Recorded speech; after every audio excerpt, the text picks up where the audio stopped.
नमस्कार प्यारे बच्चों, कैसे हैं आप सभी। उम्मीद करता हूं सभी स्वस्थ होंगे, ठीक होंगे, आपकी पढ़ाई भी जोरों शोरों से चल रही होगी। प्यारे बच्चों, तो आज हम फिर से एक नए सेशन के साथ हाजिर हो चुका हूं।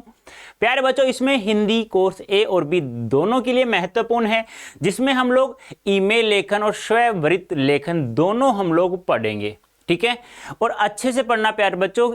आज तुम लोगों ने इस सेशन को अच्छे से पढ़ लिया ना, तो मुझे नहीं लगता कि दोबारा से आप लोग कहीं पर भी किसी के पास ही पढ़ने की आवश्यकता होगी। गारंटी से मैं ये सब कह सकता हूं।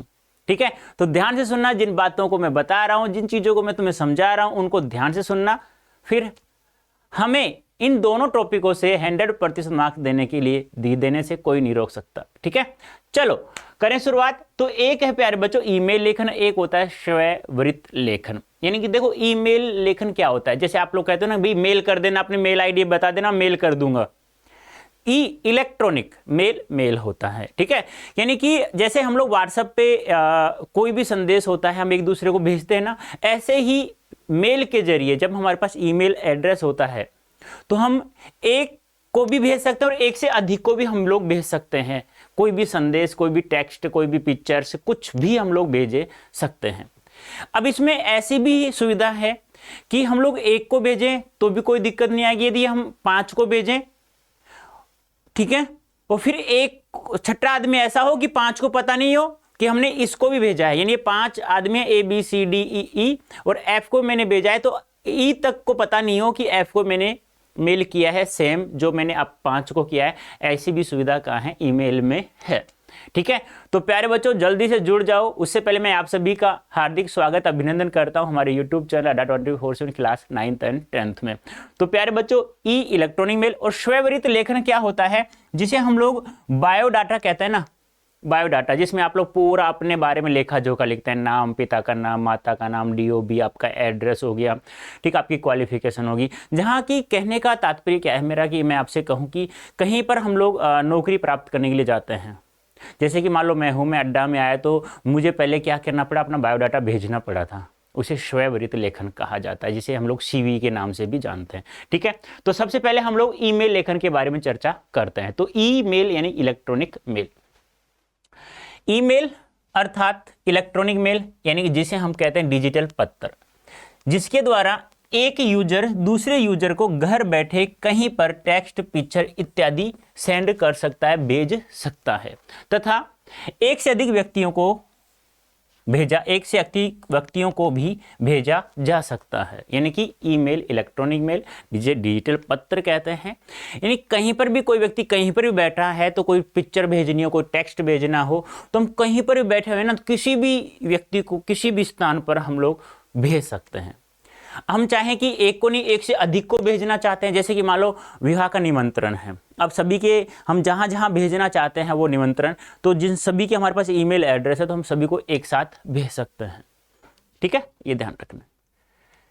ईमेल 2 प्रकार का होता है, वही बात है, एक औपचारिक होता है, एक अनौपचारिक होता है। देखो, औपचारिक अनौपचारिक के बारे में आज तुम्हें कन्फर्म अच्छे से समझा देता हूं क्या होता है। औपचारिक औपचारिक नाम आ जाए, आगे छोड़ दो, क्या ही है, इसको छोड़ दीजिए, इसको छोड़ दीजिए। यहां मैंने मेल की जगह लिख दिया शिक्षा, यहां मैंने या लिख दिया पत्र। ठीक है, यहां मैंने लिख दिया संदेश। ठीक है, ये बाद की बात है, पहले आप लोग औपचारिक और अनौपचारिक को समझो। औपचारिक क्या होता है? औपचारिक मेल, शिक्षा या कोई पत्र होता है, तो औपचारिक में क्या होता है कि एक सरकारी कार्यालय, एक संस्था से किसी दूसरे संस्था को, एक सरकारी कार्यालय से दूसरे सरकारी कार्यालय को, एक कार्यालय से किसी दूसरे कार्यालय को कोई भी संदेश भेजा जाता है, कोई भी मेल करा जाता है, उसे कहा जाता है औपचारिक। यानी कि मैं शिक्षा की बात करूं तो स्कूल द्वारा जो शिक्षा, कॉलेज द्वारा जो शिक्षा प्राप्त की जाती है, उसे कहा जाता है औपचारिक शिक्षा। यानी जिसमें हमारा कोई व्यक्तिगत संबंध नहीं होता है, यानी कि हम एक दूसरे को नहीं जानते हैं, यानी कि हम वहां दुख सुख की बातें नहीं कर सकते हैं। मान लो मैं अड्डा 24/7 नौकरी के लिए आया, तो मैं यहां ये नहीं कह सकता कि यार मुझे नौकरी की बहुत आवश्यकता है, मम्मी बीमार है, पापा बीमार है, मेरा भाई बीमार है, ऐसा कुछ नहीं। व्यक्तिगत कोई बातें हम लोग कुछ बातें दुख सुख की बातें कर ही नहीं सकते। यहाँ वह चीज होती है जिसमें आपके अंदर ऐसी योग्यता है कि आप उस नौकरी के पात्र हो, यानी कि आपका सामने वाला आपको बिल्कुल नहीं जानता हो, तो वहाँ ये मेल या पत्र या शिक्षा होती है। यानी कि ऐसी शिक्षा जिससे हमारा कहीं पर भी किसी से व्यक्तिगत संबंध नहीं होता है, जो स्कूल, विद्यालय, कॉलेज द्वारा प्राप्त होती है। औपचारिक मेल यानी कि किसी एक सरकारी कार्यालय से किसी दूसरे सरकारी कार्यालय को भेजा जाने वाला मेल, एक संस्था से किसी दूसरी संस्था को भेजा जाने वाला मेल जिसमें हमारा कोई व्यक्तिगत संबंध नहीं हो, यानी एक दूसरे को हम लोग नहीं जानते हों, उसे कहा जाता है। समझ में आ गया होगा। अनौपचारिक, यदि मैं कहूँ अनौपचारिक पत्र, यानी कि जिसमें हमारा व्यक्तिगत संबंध होता है, जिसमें हम लोग दुख सुख की बातें कर सकते हैं। औपचारिक शिक्षा माता पिता, परिवार, समाज द्वारा जो भी शिक्षा प्राप्त होती है हमें, उसे कहा जाता है अनौपचारिक शिक्षा। अब यहाँ अनौपचारिक मेल आ रहा है तो मतलब सगे संबंधियों को किया जाने वाला मेल। जैसे मेरा विवाह है, मान लो मेरी शादी है, तो मैं निमंत्रण भेजना चाह रहा हूँ, तो मैं सगे संबंधी हूँ या किसी दोस्त को भेज रहा हूँ, तो कह रहा हूँ यार आ जाना, बहुत मजे आएंगे, ये होगा फलाना ढीका, ऐसे मस्ती, मतलब दुख सुख की बातें भी कर लें और मनोरंजन की बातें भी कर लें, सारा हम लोग कर सकते हैं। तो औपचारिक मेल क्या होता है, देख लीजिए, सरकारी या किसी संस्था के कामकाज के लिए उपयोगी की जाती है, जिसमें हमारा व्यक्तिगत संबंध नहीं होता है। अनौपचारिक सगे संबंधियों जैसे माता पिता, दोस्तों के लिए, जिसमें हम सुख दुख की बातें शेयर कर सकते हैं। ठीक है, ये ध्यान आपको रखना है। ईमेल कैसे लिखा जाता है, देखो ईमेल लिखने का तरीका मैं बता देता हूं। सबसे पहले आप लोग एक आयताकार बॉक्स बनाएंगे, ऐसे ऐसे, ठीक है। अब उसमें ऐसे लाइनें होंगी इस प्रकार से, ऐसे। आयताकार भी नहीं बनाओ तो, पर आयताकार बना देना यार, बहुत अच्छा रहेगा, टीचर्स को अट्रैक्टिव करेगा। टीचर है ना, बहुत अच्छे मार्क्स देने की कोशिश करेगा आप लोगों को। तो फिर सबसे पहले यहां लिखा जाता है फ्रॉम, ठीक है। यानी कि कहने का तात्पर्य क्या, प्रेषक का ईमेल पता लिखा जाता है। यानी प्रेषक क्या होता है, भेजने। जैसे कि मान लो मैं तुम्हें भेज रहा हूं, कोई ईमेल लिख करके तुम्हें सेंड करना चाहता हूं, तो फ्रॉम में क्या लिखा जाता है, प्रेषक का, यानी कि लिखने वाले, यानी भेजने वाले का ईमेल एड्रेस। जैसे मैंने अपना लिख दिया rajendra.sankla@gmail.com। कोशिश मत करना, ये गलत है, मेल आईडी है, ठीक है। टू में प्रेषिति, यानी कि रिसीवर का पता। जैसे मैंने लिखा संतोष.कुमारी@gmail.com, ठीक है। यानी कि यहाँ फ्रॉम में, यहाँ फ्रॉम होगा, यहाँ सेंडर का यानी सेंड करने वाले का, और यहाँ टू में रिसीवर का हम लोग ईमेल एड्रेस लिखते हैं। फिर आता है सीसी, जिसे कहा जाता है कार्बन कॉपी। अब मान लो यहां तो आपने अपना ईमेल एड्रेस लिख दिया, यहां जिसको भेज रहे हैं किसी एक को, अब आपको पता है कि मुझे एक को तो भेजना है, एक से अधिक को भी भेजना है, तो यहां सीसी में जिन जिन को भेजना है उन सभी का ईमेल एड्रेस लिख दीजिएगा, जिसे कार्बन कॉपी कहा जाता है। सीसी का पूछा जा सकता है, इलेक्ट्रॉनिक मेल यानी ईमेल में जो सीसी होता है उसका फुल फॉर्म क्या होता है, तो उसे कहा जाता है कार्बन कॉपी। यानी कि एक से अधिक व्यक्तियों को कोई भी संदेश, कोई भी टेक्स्ट, कोई पिक्चर भेजा जाता है तो सीसी में उनका ईमेल एड्रेस लिखा जाता है। अब यहाँ जितने को भी हमने भेजा है उन सभी को पता है कि यही सेम मेल किस किस को भेजी गई है। ध्यान से सुनना, सीसी में जितने ईमेल एड्रेस, जितने व्यक्तियों को आपने ईमेल एड्रेस लिखा है उन सभी को एक दूसरे को पता होता है कि जो मेल मेरे पास आई है वह राजेंद्र ने किस किस को भेजी है सेम। लेकिन यहां जो होता है BCC, blind carbon copy, blind यानी दिखता नहीं, अंधा आदमी होता है ना, तो वही बात है। अब यहां जितने ईमेल एड्रेस लिखे हैं उनको नहीं पता कि सेम मेल और किसको भेजी गई है, उसमें इसका ईमेल एड्रेस लिखा जाता है। यानी कि जैसे कि मान लो यहां मैंने कोई ABCD नाम की कोई लड़की है, मान लो, समझना अच्छे से, उसका ईमेल एड्रेस मैंने यहां लिख दिया abcd@gmail.com, ठीक है। अब सीसी में जितने भी थे ना उनको नहीं पता कि यही जो मेल हमारे पास आई है वही सेम मेल और किसको भेजी गई है, यहां नहीं पता। लेकिन इसको पता होता है कि यह मेल किस किस को भेजी गई है। आई बात समझ में आ गई क्या, एक बार वापस देख लीजिएगा। फ्रॉम में क्या होता है, फ्रॉम में भेजने वाले का, जैसे कि मान लो मैं तुम्हें लिख रहा हूं तो मेरा ईमेल एड्रेस लिखा जाता है, उसके जी नीचे जस्ट टू लिखा आता है। टू में जिसको हम लोग मेल कर रहे हैं, जिसको हम लोग वो संदेश भेज रहे हैं, उसका ईमेल एड्रेस। सीसी में वही मेल एड्रेस, वही सेम संदेश या मैसेज, जो टेक्स्ट पिक्चर जो हम लोग भेज रहे हैं, जिसमें टू में जिसका ईमेल एड्रेस लिखा है, सेम वही की वही मेल दो से अधिक व्यक्तियों को भेजना है तो उनका ईमेल एड्रेस इसमें लिखा जाता है। सबसे बड़ी बात क्या है, सीसी में आपने जितने ईमेल एड्रेस लिखे उन सभी को पता होता है कि यह सेम मेल और किस किस को भेजी गई है। बीसीसी में ब्लाइंड कार्बन कॉपी में, इसमें जिसका ईमेल एड्रेस लिखा होता है उसको तो पता होता है ये मेल और किस किस को भेजी गई है, लेकिन सीसी वाले को, टू वालों को नहीं पता होता कि यह सेम मेल की और किसको भेजी गई है। बीसीसी में उसका ईमेल एड्रेस लिखा जाता है। फिर यहाँ जो खाली जगह होती है, यहाँ पे सब्जेक्ट हो गया आपका, अपने आप विषय को लिख सकते हैं 5 या 6 शब्दों में, जरूरी है तो लिखो, नहीं जरूरी है तो मत लिखना। वह लिखो तो लिख देना, बहुत अच्छा रहता है। उसके नीचे जस्ट, इसके नीचे जस्ट क्या आता है, सब्जेक्ट लिखा हुआ होता है, ठीक है, सब्जेक्ट लिख देना। फिर यहाँ संबोधन अभिवादन जैसे प्रिय, महोदय, मान्यवर जो भी लिखना चाहते हो। फिर यहाँ मुख्य विषय वस्तु लिख देना आप लोग, जो भी विषय के अकॉर्डिंग, यानी आप अपनी शादी के लिए निमंत्रण भेजना चाह रहे हैं तो सभी को लिख देना, ठीक है, जो भी आप लिखना चाहते हैं।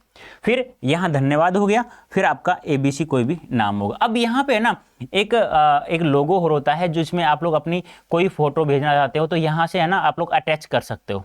क्या ऐसा एक लोगो बना होता है जिसपे आप सेलेक्ट करो, वो लिखा होता है उस पर, जैसे कर्सर ले जाओ ना, अटैच लिखा हुआ होता है। यानी अटैच से यानी कि आपके कंप्यूटर में, आपके मोबाइल में जहाँ जो फाइल है उसको आप अटैच करना चाहते हो। जैसे कि मान लो आपने कोई निमंत्रण कार्ड भेजना चाहते हो, किसी को भेजना चाहते हो, अब है कहीं PDF में सेव तो होगा ना, उसको अटैच करना चाहते हो तो यहाँ से अटैच करके यहाँ वो अटैच हो जाएगा, फिर आप सेंड कर देंगे तो वो मेल चला जाएगा। आई बात समझ में? आ गई क्या? तो ये ध्यान आपको रखना है, चारों चीज़ें ये सब, ठीक है, फ्रॉम, टू, CC, BCC, ठीक है। उसके बाद सब्जेक्ट, संबोधन, मुख्य विषय वस्तु और फिर ठीक है। अच्छा ये वापस हो गया, कोई बात नहीं, चलो ठीक है। अब देखो मैंने ये ईमेल लिखा है आप लोगों के लिए, एक आयताकार बॉक्स बनाना है पहले। जैसे आप है ना कक्षा 12 के विद्यार्थी सपना कुमारी हैं, आपको एक ट्यूशन टीचर की आवश्यकता हेतु एक मेल लिखिए, यानी कि आप सपना कुमारी हैं, कक्षा 12 के स्टूडेंट्स हैं और आपको एक ईमेल लिखना है। एक टीचर की आवश्यकता, आपको ट्यूशन टीचर की, यहाँ सब्जेक्ट नहीं दिया किस टीचर की आवश्यकता है, तो आप मेल लिखेंगे फ्रॉम। पहले तो आप अपना ईमेल एड्रेस लिखेंगे, यहाँ सपना कुमारी जो अपनी खुद की ईमेल आईडी वो लिखेगी यहाँ पे। अब वो क्या है, madhu15@gmail.com, जो भी XYZ जो भी लिख देना। टू, जिसको आप लोग भेज रहे हैं ये आपने लिख दिया।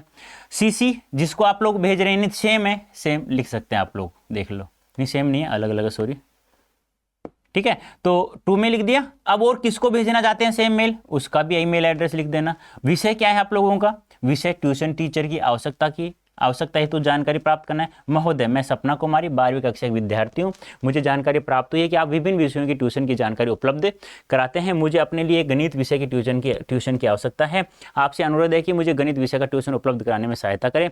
धन्यवाद, सपना कुमारी, कक्षा 12 हो गया, ये मोबाइल नंबर हो गया। और दिनांक में लिखो तो आप लोग लिख सकते हैं यहाँ पे साइड में, कोई दिक्कत नहीं है, ठीक है। जरूरी नहीं है लिखो तो लिखो, नहीं लिखो तो जैसे आप लोग मेल करोगे ना तो दिनांक ऑटोमेटिक चली जाती है, कब आया ये मेल, सामने वाले को पता रहता है।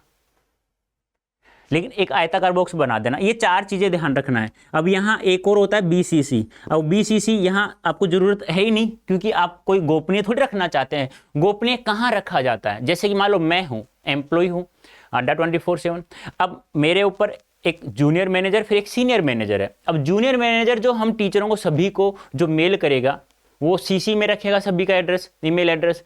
अब BCC में जो हमारे सीनियर मैनेजर है उनको भी रखेगा, लेकिन हमें नहीं पता होता कि यही सेम मेल BCC में भी किसी को भेजा है क्या, लेकिन BCC वाले को पता होता है कि यह मेल और किस किस को भेजी गई है।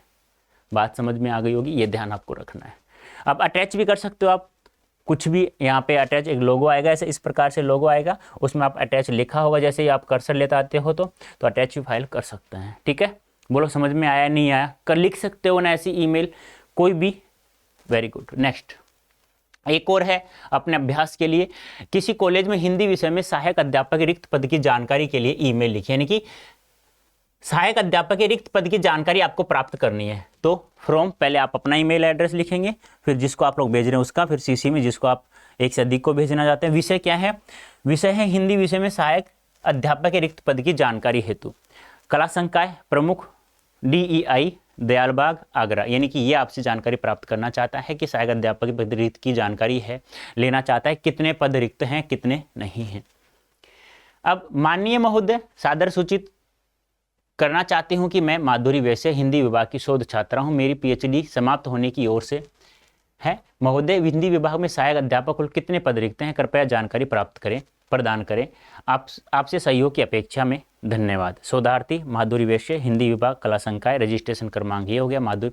यानी कि यहाँ आप जो भेज रहा है उसके बारे में आप लोग लिख सकते हैं। आया समझ में या नहीं आया? जल्दी से मुझे एक बार कमेंट करके बताइए कि समझ में आ गया या नहीं आया अभी भी, जल्दी से। चलो ठीक है, चलें आगे। लिख सकते हो या नहीं जल्दी से मुझे बताइए, कमेंट करके अवश्य बताना है कि हाँ सर अब हम लिख सकते हैं।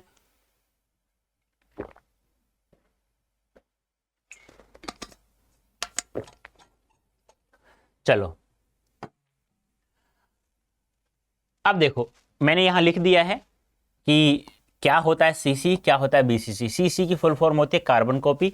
दो या दो से अधिक व्यक्तियों को ईमेल पता लिखा जाता है जिनको आप संदेश भेजना चाहते हैं। इसमें सभी को पता रहता है कि आपने किस किस को समान संदेश भेजा है, बता चुका हूं ये सब।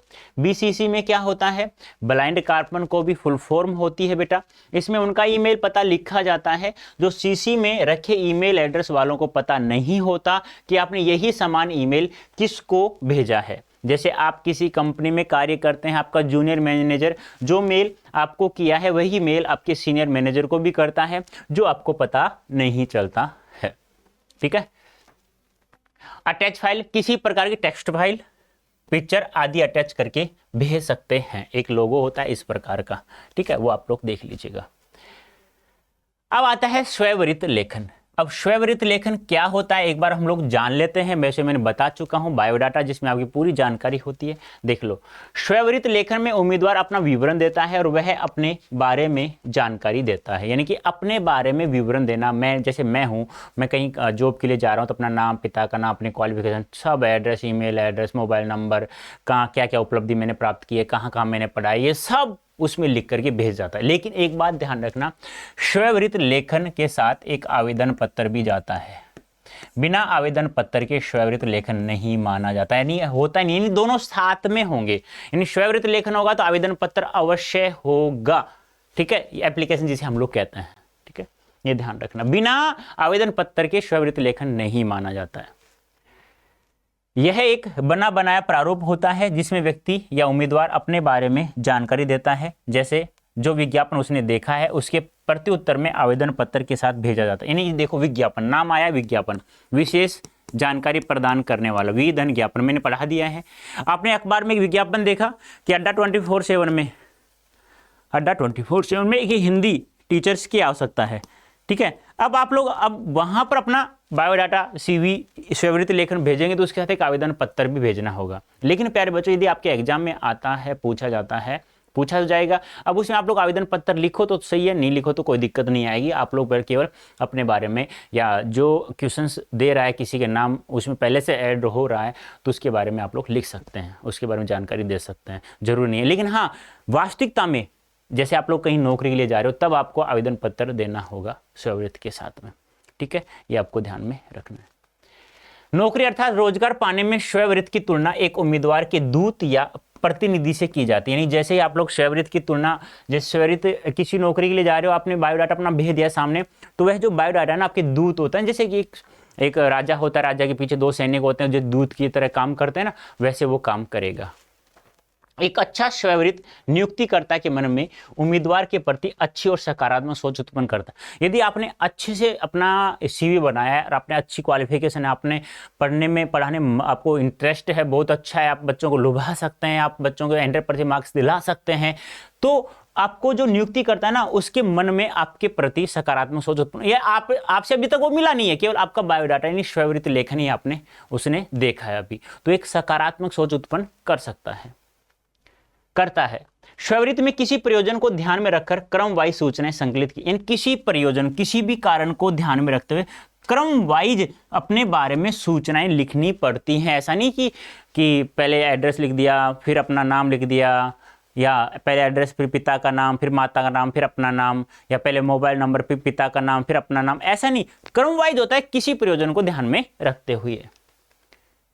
जैसे इसमें कैसे लिखा जाता है स्वयंवृत्त लेखन, तो स्वयंवृत्त लेखन में क्रम वाइज, जैसे पहले आपका नाम होगा, फिर आपके पिता का नाम होगा, फिर आपकी माता का नाम होगा, फिर आपकी डीओबी जन्म तिथि होगी, फिर आपका वर्तमान पता होगा, फिर आपका दूरभाष संख्या, क्रम वाइज होता है ये।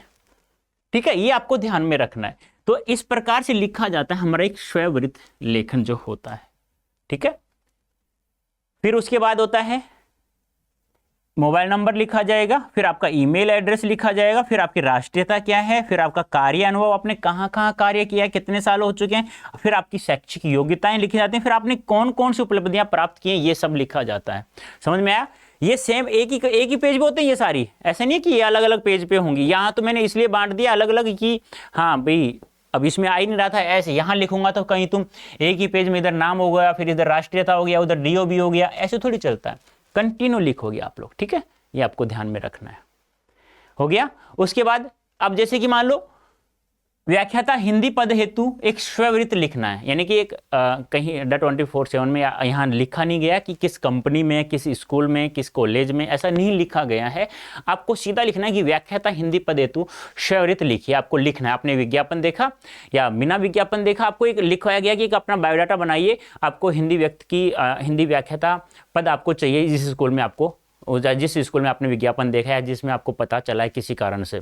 तो देखो कैसे ये नाम लिखना है पहले, फिर पिता का, जैसे मान लो मैंने लिखा नाम क्या है, गर्वित सैनी है, पिता का नाम क्या है, राजेंद्र सैनी है, माता का नाम क्या है, संतोष सैनी है, जन्म तिथि है 9 जनवरी 1992 है, वर्तमान पता है ये हो गया है, और दूरभाष संख्या ये हो चुका है, ठीक है। ये लिख दिया, कंटिन्यू आप लिख दोगे। उसके बाद आप अपनी मोबाइल नंबर हो गया, ईमेल एड्रेस हो गया, फिर अपनी शैक्षिक योग्यताएं हो गई, ठीक है। शैक्षणिक योग्यताएं जैसे 10th हो गया, वर्ष ये हो गया, CBSE बोर्ड हो गया, ये सब्जेक्ट था और कब पास किया, इस दिन पास किया है। फिर आप ऐसे ही 12th लिख देंगे ऐसे, ठीक है। ऐसे आप लोग 12th लिख देंगे, फिर यहाँ वर्ष लिख देंगे, यहाँ बोर्ड आपका, फिर यहाँ सब्जेक्ट लिख देंगे, PCM है, PCB है या आर्ट्स है, वहाँ वर्ष लिख देंगे। फिर यहाँ आपके BEd या BSc करते हो आप लोग या BA करते हो आप लोग, वो सब आप लोग लिख देंगे इसमें, ठीक है। वही सेम डाटा लिख दोगे आप लोग ऐसे। कोई दिक्कत तो नहीं है ना आप लोगों को?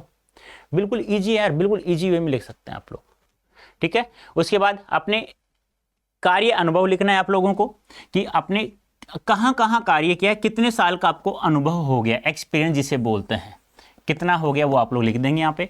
फिर आपकी शैक्षणिक योग्यताएं आ चुकी हैं पीछे, फिर यहाँ आप लोग शैक्षणिक योग्यताएं अदर हो तो लिख देना, जैसे कि मान लो आप लोग MBA कर रखा है या आपने PGDCA कंप्यूटर से कर रखा है या MCA CCA NA CCI ये जो भी कंप्यूटर हार्डवेयर नेटवर्किंग जो भी होता है XYZ आप लोग लिख सकते हैं।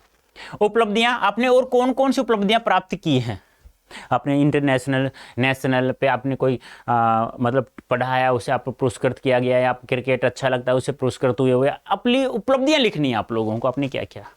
फिर धन्यवाद, निवेदक गर्वित सैनी, ये दिनांक होगी।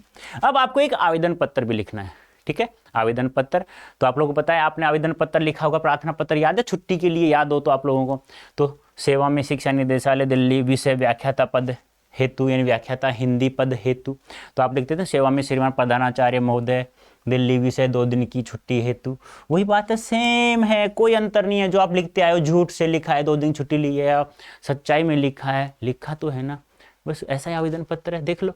महोदय विषय अंतर्गत नम्र निवेदन है कि मैं गर्वित सैनी कुछ वर्षों से 2012 से राजस्थान सरकार के स्कूल में संविदा शिक्षक के रूप में कार्य कर रहा हूं। मुझे समाचार पत्र के द्वारा ज्ञात हुआ कि राजकीय उच्च माध्यमिक विद्यालय टोंक फाटक जयपुर, देखो वहां दिल्ली था ना, तो यहाँ आप दिल्ली लिख सकते हो, ठीक है। एक पद हिंदी व्याख्याता का पद रिक्त है, मैं उस पद के लिए आपके नियमानुसार योग्यता रखता हूं, अतः आपसे निवेदन है आप मुझे इस विद्यालय में नियुक्त करने की कृपा करें। बस वही है सेम जो आप लोग आज तक लिखते हैं और बहुत बार लिखा होगा अपनी एप्लीकेशन। धन्यवाद, फिर आपका नाम हो जाएगा निवेदक गर्वित सैनी, ये आपका एड्रेस स्वयं का हो गया। फिर आप यहाँ लिखेंगे मेरा स्वयं आवेदन पत्र के साथ संलग्न है, यानी कि आपके आवेदन पत्र के साथ मेरा बायोडाटा CV भी साथ में जुड़ा हुआ है। फिर अपना CV, पहले आवेदन पत्र देखेगा वो, फिर आपका CV देखेगा वो, ये ध्यान रखना है, ठीक है। अब एक और अभ्यास के लिए आपको स्थानीय समाचार से ज्ञात हुआ कि आपके शहर की एक प्रतिष्ठित कंपनी में सहायक प्रबंधक के 2 पद रिक्त हैं। उक्त पद हेतु आवेदन करने के लिए लगभग 80 शब्दों में स्ववृत्त लेख तैयार कीजिए, ठीक है। तो नाम सबसे पहले आपको पता ही है, नाम लिखा जाएगा, फिर पिता का नाम, फिर माता का नाम, फिर जन्म तिथि, फिर वर्तमान पता, फिर शैक्षणिक योग्यताएं, ठीक है। अब ये यहां भी लिख सकते हैं या इसके नीचे भी आ जाएगा, स्थायी पता, telephone number, mobile number, email address, ठीक है। ये आप इसके नीचे लिख दें, बहुत अच्छा रहेगा। वैसे एक लाइन में लिखोगे तो अच्छा नहीं रहता, ज़्यादा बड़ा पेज है, चौड़ाई ज़्यादा है तो आप लोग लिख देना, लेकिन अच्छा नहीं है आप नीचे लिखें तो बहुत अच्छा रहेगा। शैक्षणिक योग्यताएं वही 10वीं हो गया, 12वीं, BSc ऑनर्स, MBA, जो भी आपका XYZ है, जो भी सब्जेक्ट है, कब पास किया, आपका अपना परसेंटेज भी लिख सकते हैं, कोई दिक्कत नहीं आएगी। तो जल्दी से इसे एक बार देख लो, कोई दिक्कत तो नहीं है ना किसी को? हाँ देखो बेटा एक बार जल्दी से।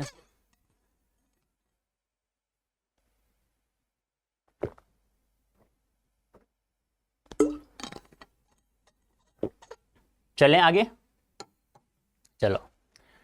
अब अन्य संबंधित योग्यताएं आपने को और कौन कौन सी अन्य योग्यताएं प्राप्त की हैं वो भी आप लोग लिख सकते हैं यहाँ पे। ये कंप्यूटर का अच्छा ज्ञान और अभ्यास है, MS ऑफिस तथा इंटरनेट, फ्रांसीसी भाषा का कार्य योग्य ज्ञान है।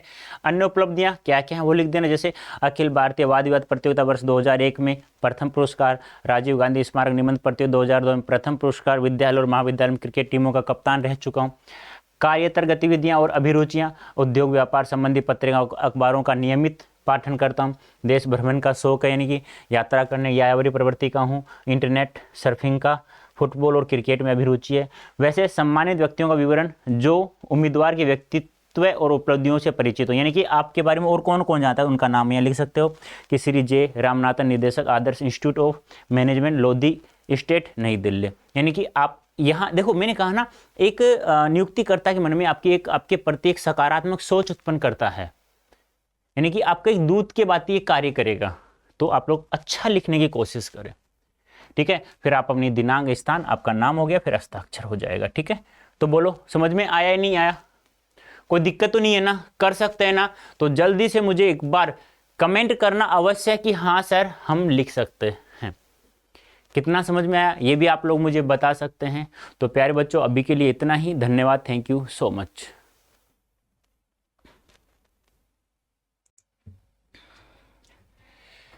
हेलो एवरीवन, कैसे हैं आप सभी? उम्मीद करता हूं सभी स्वस्थ होंगे, ठीक होंगे, आपकी पढ़ाई भी जोरों शोरों से चल रही होगी। प्यारे बच्चों इस सेशन में हम लोग पत्र लेखन और अनुच्छेद लेखन के बारे में पढ़ेंगे। जो हमारे अनुच्छेद लेखन होगा 6 मार्क्स का, पत्र लेखन होगा 5 मार्क्स का, यानी कि टोटल 11 मार्क्स के, अर्थात 11 नंबरों की चीजें हम लोग पढ़ेंगे। ज्यादा समय नहीं लूंगा, कुछ ही समय में हम दोनों टॉपिकों को बिल्कुल क्लियरली आसानी से समझ सकते हैं। और किसी भी प्रकार का कोई पत्र लिखवाए आपसे तो आप आसानी से लिख सकते हैं। और अनुच्छेद की हम बात करें, अनुच्छेद तो आप लोग कोई भी टॉपिक दे देना XYZ, आप उस पर भी आसानी से लिख सकेंगे। लेकिन प्यारे बच्चों मैं आप लोगों को एक चीज बता दूं, अनुच्छेद जिसे हम लोग कहते हैं, ज्यादा ध्यान मत देना, एक पैराग्राफ ही होता है बस। जैसे कि वाक्यों का समूह पैराग्राफ कहलाता है ना, बस हमें कुछ ज्यादा नहीं करना है। हमें एक लाइन में यदि 10 शब्द आ रहे हैं तो 15 लाइनों में हमें लिखना है बस। और 15 लाइनों में तो आप लोग आराम से इजी वे में लिख सकते हैं, और ज्यादा नहीं। 10-15 में आप लोगों को अनुच्छेद लेखन जब सैंपल पेपर करवाऊंगा तो उसमें मैं आपको समझा दूंगा कि कैसे कैसे कौन कौन से हैं। 15 में से आप लोग यदि 15 के 15 अच्छे से पढ़ के चले गए ना, तो फिर आप लोग कोई सा भी कहीं से भी आए ना, चाहे 15 में से नहीं आया तो भी आप लोग लिख सकते हैं। इतना मैं आपको समझा दूंगा। तो चलो करते हैं शुरुआत हमारी। सबसे पहले हम लोग देखते हैं पत्र लेखन। तो प्यारे बच्चों ध्यान रखना, पत्र लेखन जो होता है 2 प्रकार का होता है। एक होता है औपचारिक, एक होता है अनौपचारिक। अब औपचारिक पत्र लेखन क्या होता है, अनौपचारिक क्या होता है, तो ध्यान रखना। औपचारिक पत्र लेखन या औपचारिक पत्र उसे कहा जाता है जो एक सरकारी कार्यालय से दूसरे सरकारी कार्यालय या किसी एक संस्था से किसी दूसरी संस्था को लिखे जाने वाले जो पत्र होते हैं उन्हें कहा जाता है औपचारिक। यानी कि वही बात हो गई कि जिसमें हमारा कहते हैं ना कि संबंध नहीं होता, जिनसे हम एक दूसरे को नहीं जानते हैं बिल्कुल भी, उनके बारे में हम लोग ये सब लिख सकते हैं। जिसमें हम लोग क्या ये कहा जाता है ना कि अन्य पुरुष शैली में लिखे जाते हैं सारे के सारे, क्योंकि अब एक दूसरे सगे संबंधी दुख सुख की बातें हम लोग कर नहीं सकते, तो अन्य पुरुष में लिखा जाएगा, सीधी सी बात है। दूसरी मैं बात करूं अनौपचारिक की, तो अनौपचारिक वो होते हैं पत्र जिसमें हम लोग दुख सुख की बातें, और भी क्या कर रहा है, कैसा है तू, ठीक है ना, और पिताजी ठीक है, माताजी ठीक है, यार क्या करो यार, माताजी बीमार रहते हैं, वो सही नहीं रहती हैं, उनको दिखाते दिखाते मैं काफी दिन हो गए, लेकिन फिर भी उनको कुछ रिलीफ नहीं मिल पा रहा है, यार क्या करूँ, कुछ बताना कहाँ दिखाऊं, इस प्रकार से। या कुछ 2 लड़के होते हैं, मान लो MA PG करके, वो कहते हैं यार जो भी नहीं है यार, अब क्या करें यार, कहाँ जाएं, क्या करें, मतलब कुछ समझ में नहीं आ रहा, शादी भी हो चुकी है, बच्चा भी हो चुका है, अब क्या करूं यार, शादी क्या करूं, कुछ समझ में नहीं आ रहा। ये सब बातें कहाँ होती हैं, हमारी अनौपचारिक में होती हैं, ठीक है। तो ध्यान रखना, सबसे पहले हम लोग पत्र लेखन का प्रारूप समझते हैं कि पत्र लेखन होता क्या है। क्यों? क्योंकि यदि हम लोग ये बात समझ लेंगे ना अच्छे से एक बार, तो हमें किसी भी प्रकार का पत्र औपचारिक अनौपचारिक लिखेंगे ना, तो कम से कम हमें इतना ध्यान रहेगा कि हाँ, पत्र लेखन इस प्रकार का होता है। इन राइट साइड से हम लोग कुछ भी नहीं लिखेंगे, सब कुछ राइट लेफ्ट साइड से यानी बाएं साइड से हम लोग लिखेंगे। ठीक है, चलो एक बार आप लोग देख लीजिएगा, एक पत्र लेखन का प्रारूप है केवल, यानी कि मैं एक बार आपको समझा भी दूंगा अच्छे से। देखो यहाँ होता है ना, यहाँ जैसे जैसे आप लोगों ने आपने एक तो लिखा होगा सेवा में छुट्टी लेने के लिए लिखा होगा ना, एक पत्र लिखा होगा, आवेदन पत्र लिखा होगा, प्रार्थना पत्र जिसे हम लोग कहते हैं। सेवा में श्रीमान प्रधानाचार्य महोदय जी, आप लिखते हैं, किसको लिख रहे हैं? प्रधानाचार्य को। किसको लिख रहे हैं? प्रधानाचार्य। तो दो शब्द होते हैं, एक होता है प्रेक्षक, एक होता है प्रेषिती, यानी हम लोग इसे प्रेषक भी कह देते हैं काफी बार। तो प्रेषक और प्रेषिती क्या होता है वो तो समझो ध्यान से। प्रेक्षक होता है जो संदेश, जो पत्र लिखता है, यानी जो लिखता है। जैसे कि मान लो मैं, आप मुझे लिख रहे हो, तो सॉरी, हाँ सही है, प्रेक्षक लिखता है, यानी कि आप क्या होगे? प्रेक्षक होगे। आप मुझे लिख रहे हो, जिसे पत्र प्राप्त होता है, जिसे कहते हैं प्राप्तकर्ता, यानी कि रिसीवर जिसे कहते हैं हम लोग। तो ये ध्यान आपको हमेशा रखना है। तो सबसे पहले हमें बाएं साइड से यहां पे हमें क्या लिखना है? क्या लिखना है? प्रेषिती का पता लिखना है। किसका पता लिखना है? प्रेषिती का पता लिखना है। ये आपको ध्यान में रखना है। क्या लिखना है यहाँ पे? प्रेषिती का पता। उसके बाद आप लोग क्या लिखते हो नीचे? सेवा में श्रीमान प्रधानाचार्य महोदय राजकीय उच्च माध्यमिक विद्यालय फलाना फलाना जगह लिख दोगे। यहाँ आप लोग लिखते क्या हो? विषय, यानी कि आप लोगों ने जो प्रार्थना पत्र लिखा है उसका विषय क्या है भाई? समझना ध्यान से, एक इजी वे में समझा रहा हूं, आप लोग कोई सा भी लिखना, फिर XYZ, चाहे औपचारिक चाहे अनौपचारिक, हमें कोई दिक्कत नहीं आएगी उसमें। ठीक है, विषय। फिर यहां आप लोग क्या लिखते हो? अभिवादन करते हो आप लोग, संबोधन जिसे कहते हैं ना, क्या कहते हो? यहाँ पे लिखते हो महोदय, अभिवादन पक्ष यानी संबोधन पक्ष जिसे कहते हैं हम लोग, यानी कहते हो ना महोदय जी, विषय अंतर्गत नम्र निवेदन है कि मेरे भाई की शादी है, तो मुझे 2 या 3 दिन का अवकाश चाहिए, चाहे अपने भाई की हो चाहे किसी और की भी हो, तो कोई दिक्कत नहीं है। यहां आप लोग मुख्य भाग लिखेंगे, यहां आप लोग क्या लिखेंगे? मुख्य भाग लिखेंगे। ठीक है, ये आपको ध्यान में रखना है यहाँ पे, यानी कि क्यों ले रहे हैं आप लोग छुट्टी? मुख्य भाग, मुख्य विषय वस्तु जिसे कहते हैं, मुख्य विषय वस्तु। अंत में यहां हम लोग लिखते हैं, वो क्या लिखते हैं? धन्यवाद। और यहां जो लिखा जाता है वो लिखा जाता है किसका? प्रेक्षक का पता, जो लिखता है। प्रेक्षक का नाम, एड्रेस, पता में सब आ जाता है। ये होता है एक, कोई भी हो, चाहे तो औपचारिक हो चाहे अनौपचारिक हो, ये होता है एक पत्र लेखन का प्रारूप, कैसे हम लोग लिखेंगे। तो समझ में आया? सबसे पहले प्रेषिती का पता होता है, फिर विषय होता है, सब्जेक्ट होता है, फिर अभिवादन या संबोधन पक्ष होता है, फिर मुख्य विषय वस्तु होती है, उसके बाद धन्यवाद लिखते हैं, फिर हम लोग लिखते हैं प्रेक्षक का पता। ध्यान रखना, प्रेक्षक होता है लिखने वाला प्यारे बच्चों, और प्रेषिती कहा जाता है जिसको प्राप्त हो रहा है, जिसको आप लिख रहे हैं, वो होता है हमारा रिसीवर। ठीक है, अब देखते हैं आगे। अभी अभी मैंने बताया, क्या बताया कि पत्र 2 प्रकार का होता है, एक होता है औपचारिक होता है, एक अनौपचारिक। आपसे पूछा जा सकता है MCQs में, कैसे कि पत्र कितने प्रकार के होते हैं? 2, 3, 4, 5, तो 2 औपचारिक अनौपचारिक। आपसे पूछा जा सकता है निम्नलिखित में से औपचारिक पत्र कौन सा है, वो भी आपको ध्यान में रखना है। तो औपचारिक क्या होता है? विभिन्न सरकारी, अर्ध सरकारी कार्यालयों, संस्थानों आदि को लिखे जाने वाले पत्र औपचारिक पत्र के अंतर्गत आते हैं। ऐसे पत्रों के साथ हमारा कोई व्यक्तिगत संबंध नहीं होता है।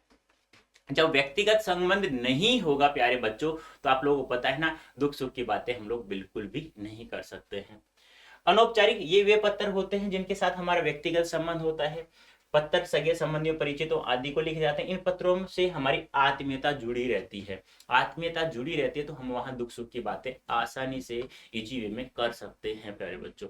ठीक है, ये आपको ध्यान में रखना है। वही बात है, एक औपचारिक शिक्षा होती है, एक अनौपचारिक। औपचारिक शिक्षा क्या होती है? विद्यालय द्वारा यानी कि स्कूल द्वारा जो प्राप्त होती है वो शिक्षा। अनौपचारिक क्या होती है? घर पर, समाज में, परिवार द्वारा जो भी शिक्षा प्राप्त होती है उसे क्या कहा जाता है?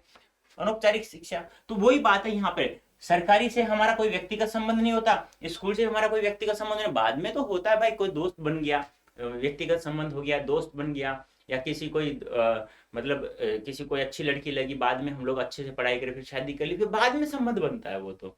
ठीक है। लेकिन हमें ये ध्यान रखना, आपसे पूछा भी जा सकता है औपचारिक शिक्षा अनौपचारिक शिक्षा क्या होती है।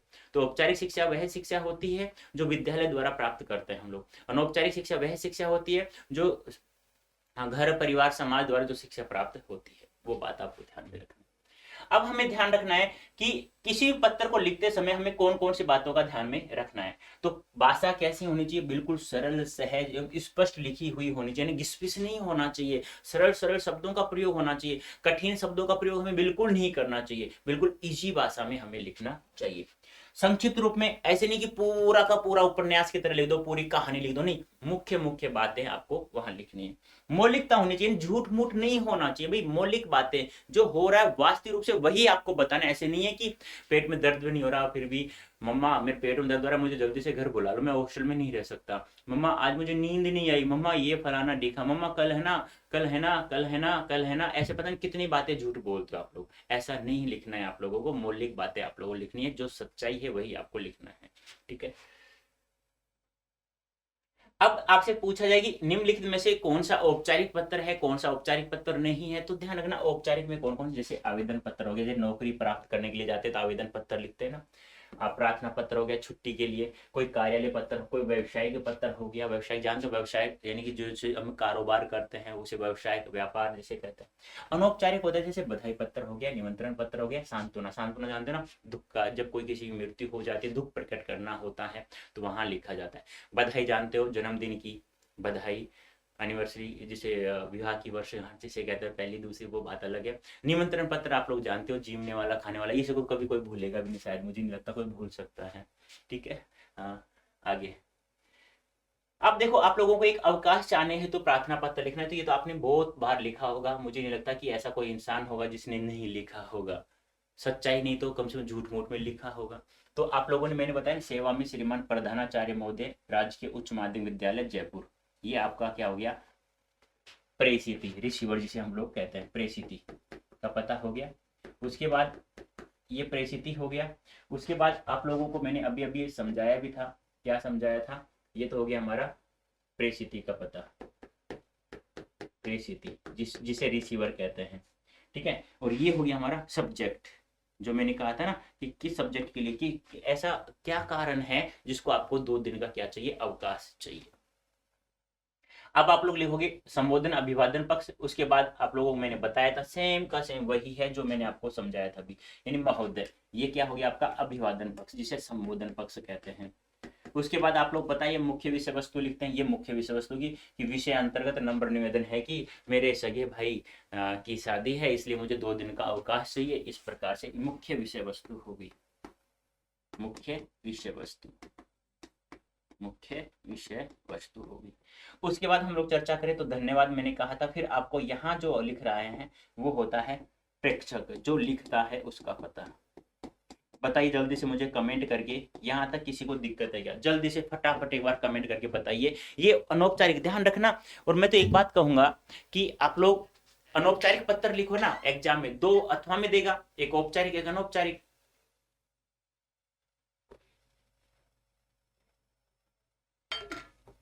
तो आप डरना नहीं है, आप मेरे कहने से एक बार लिख देने से, ठीक है। हाँ चलो, आ गया होगा समझ में, ये आ गया इधर से, ठीक है। उसके बाद हमने ये समझा, आ गया होगा, आगे चलते हम लोग।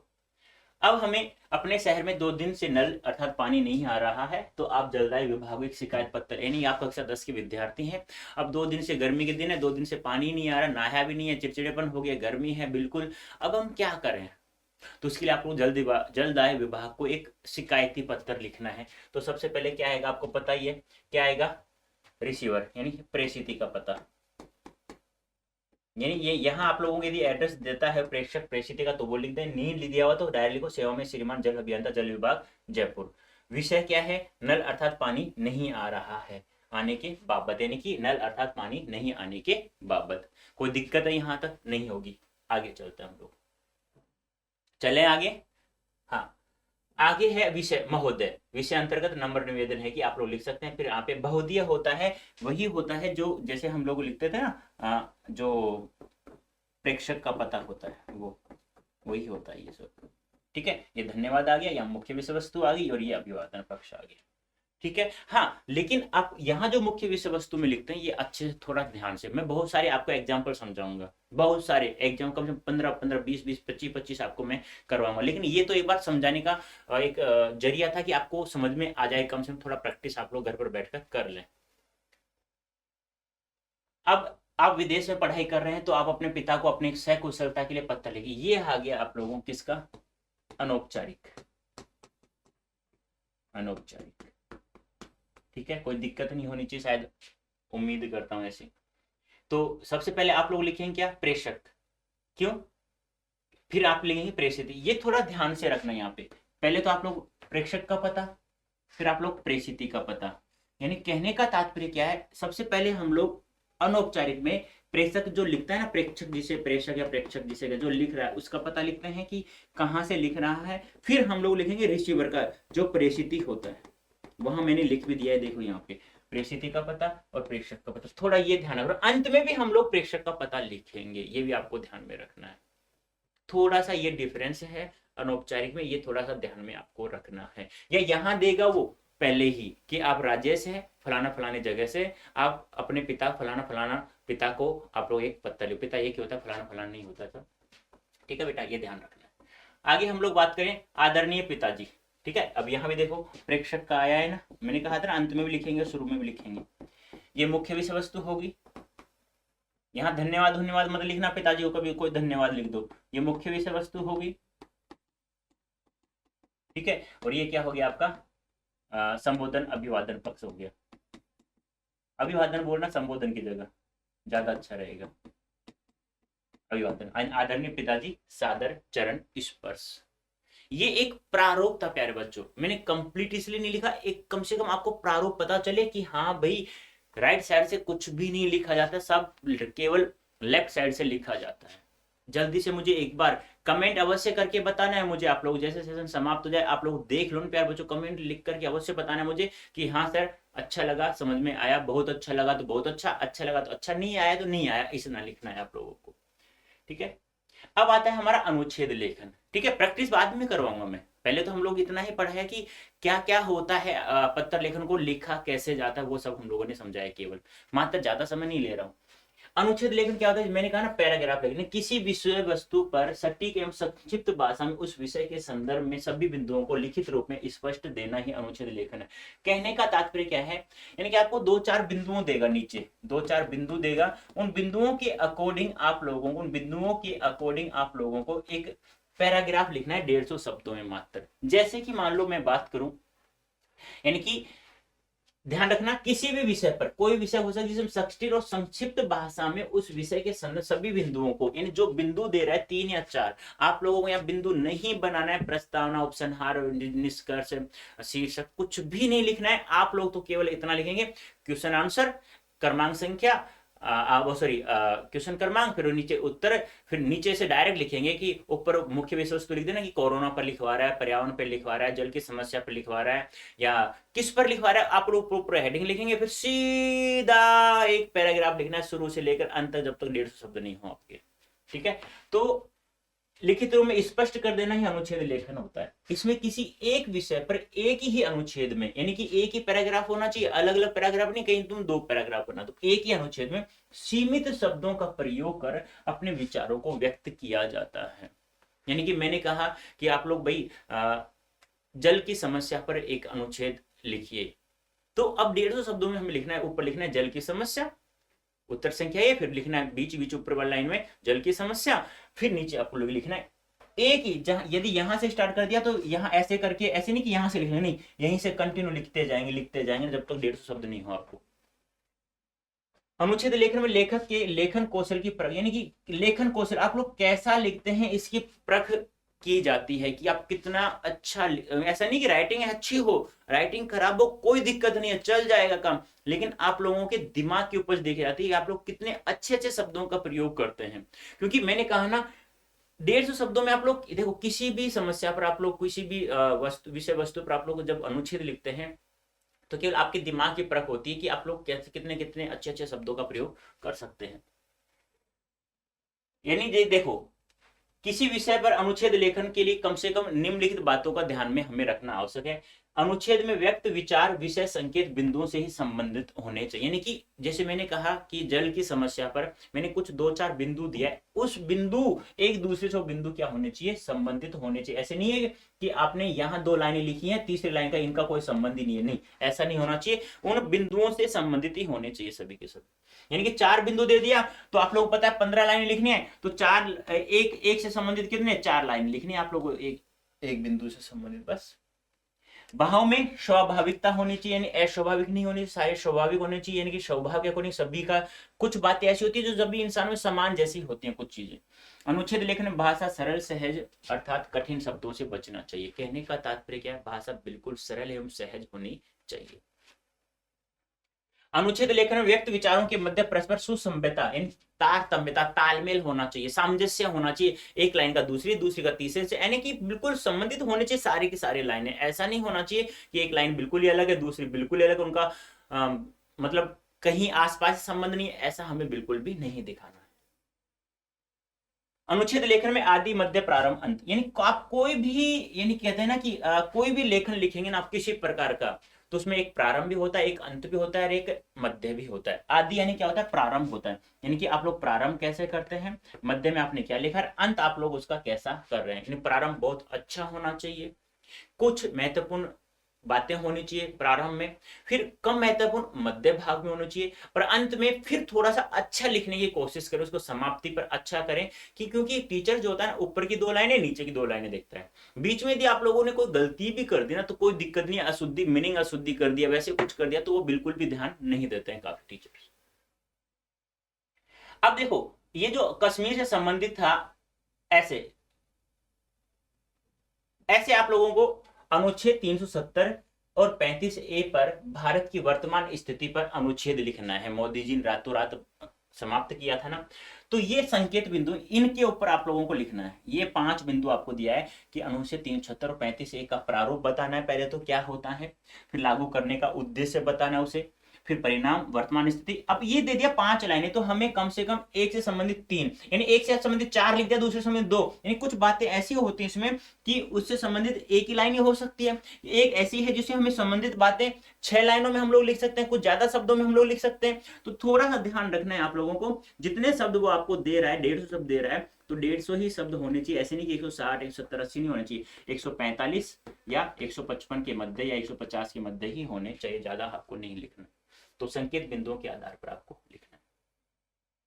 जैसे मैंने जैसे लिखा है एक बार देख लो, 17 अक्टूबर 1949 को भारतीय संविधान के अनुच्छेद 370 के अस्थायी प्रावधान के अनुसार, देखो मैंने कंटिन्यू लिखा है ना, आपको कंटिन्यू लिखना है, कोई किसी प्रकार का पैराग्राफ चाहिए, यानी कि अब ये स्लाइड ही समाप्त हो रही है तो पैराग्राफ मुझे चेंज करना पड़ रहा है, आपको तो एक पेज में नए पेज से स्टार्ट करना है, नए पेज लेना है, उसमें 150 शब्द आराम से आ जाएंगे।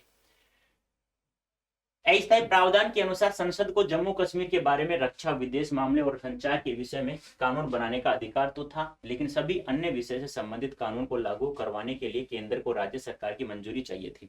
35A राज्य विधानमंडल को स्थायी निवासी परिभाषित करने का अधिकार देता था। जम्मू कश्मीर को स्वायत्तता प्रदान करने के लिए जोड़ा गया। यह विधेयक अपने उद्देश्य में विफल रहा। इसी कारण भारत के कुछ पड़ोसी राष्ट्रों सुरक्षा संबंधी जटिल चुनौतियों और कश्मीर को उग्रवाद, आतंकवाद और हिंसा का बहुत लंबे समय तक सामना करना पड़ा।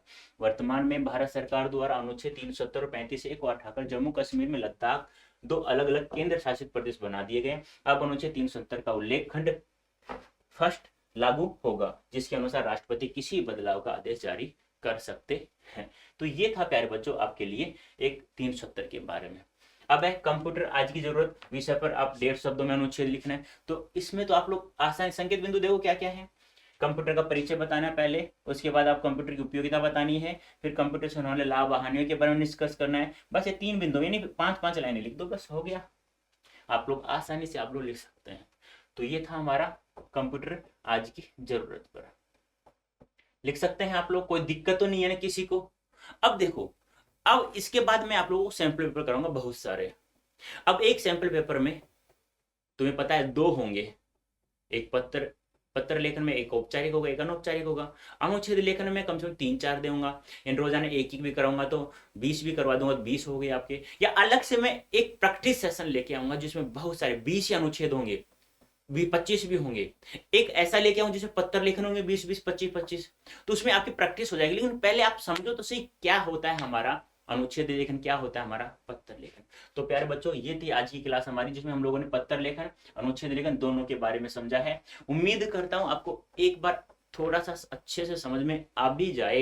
यानी कि यहाँ आप लोग 60% समझ गए कि हाँ ऐसे लिखा जाता है। अब कैसे लिखा जाएगा, ये चीजें थोड़ी सी अपना दिमाग दौड़ाना, फिर मैं बाद में जो सेशन लूं उसमें अपना दिमाग दौड़ाना है। तो अच्छा लगा तो कमेंट बॉक्स में अवश्य लिखना है कि अच्छा बुरा बहुत बढ़िया कैसे लगा है। ठीक है, तो सेशन अच्छा लगा लाइक वगैरह आप लोग देख लीजिएगा। तो अभी के लिए इतना ही, धन्यवाद, थैंक यू सो मच।